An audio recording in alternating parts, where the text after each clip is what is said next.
guys probably heard my mom in the background. Those of you who know me pretty well, you guys know that my mother and I, we live together. And that's pretty much going to be what the first vlog and blog is going to be about. My mom and I, we have lived in our apartment now going on 4 years. And up until recently, we've been stalked and harassed because we've got people who work and live in the building who are trying to push us out of our apartment.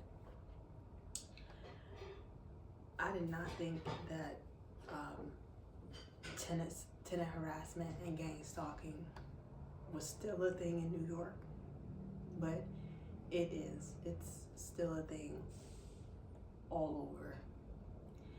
And I've pretty much done everything I could think of at this point. I was a good neighbor. I tried talking to my neighbors, spoke to the super, spoke to property management, tried to get a mediation. And when things escalated, you know, I made the necessary complaints. And then it just started escalating into something just far beyond anything I could have possibly imagined.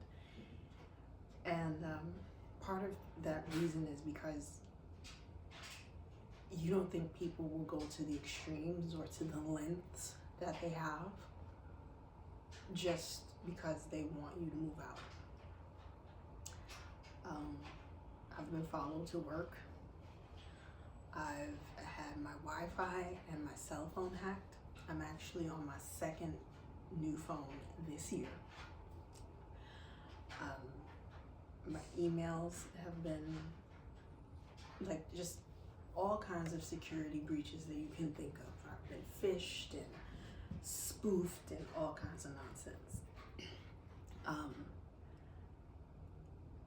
The culprits are the superintendent, his family who works in the building, and the property management team. And they're just really trying to incite fear.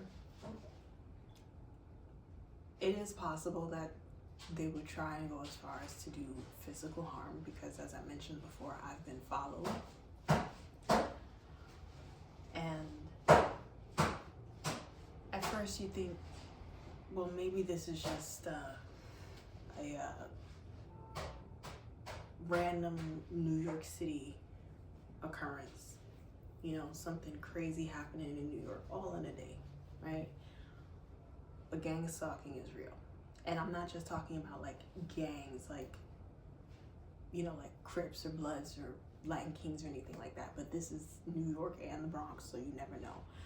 But this right here, it's more so about a group of people ostracizing people who they feel are vulnerable and just doing whatever they can to try and push this out.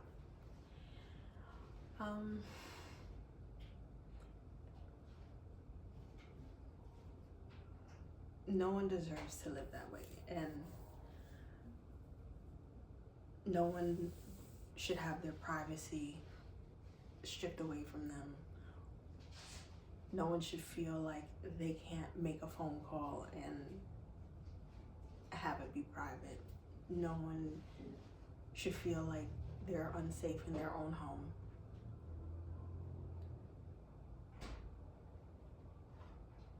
And before you go on to like, well, if you feel like this, well, why didn't you move? Well, it's really hard to do that when your emails are being compromised, and it's kind of hard to get a steady cash flow coming in. I work in fitness when I'm not performing, and the fitness industry is still recovering from COVID. And a lot of places aren't paying what I'm accustomed to or what I deem as my worth. So it's really hard to find a steady cash flow and to try and keep that momentum going in order to move out. And also, I shouldn't feel forced out of my home because I pay rent. I'm a good tenant. We're good tenants. We're clean. We're quiet. We mind our business. We do what we gotta do. And I think that's also part of it. They think that, you know, like, oh, well, these are two single women, you know, a mother and daughter. The mother is a senior and she's disabled. She doesn't know much about technology. The daughter can only do so much. So, like, yeah, let's get under their skin a little bit. Let's force them out.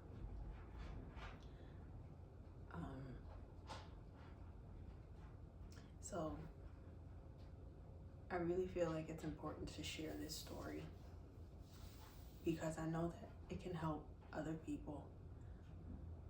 Perhaps what I have done, even though right now it's at a standstill, perhaps the steps that I've taken might benefit someone else who's going through this. So take a look at the blog.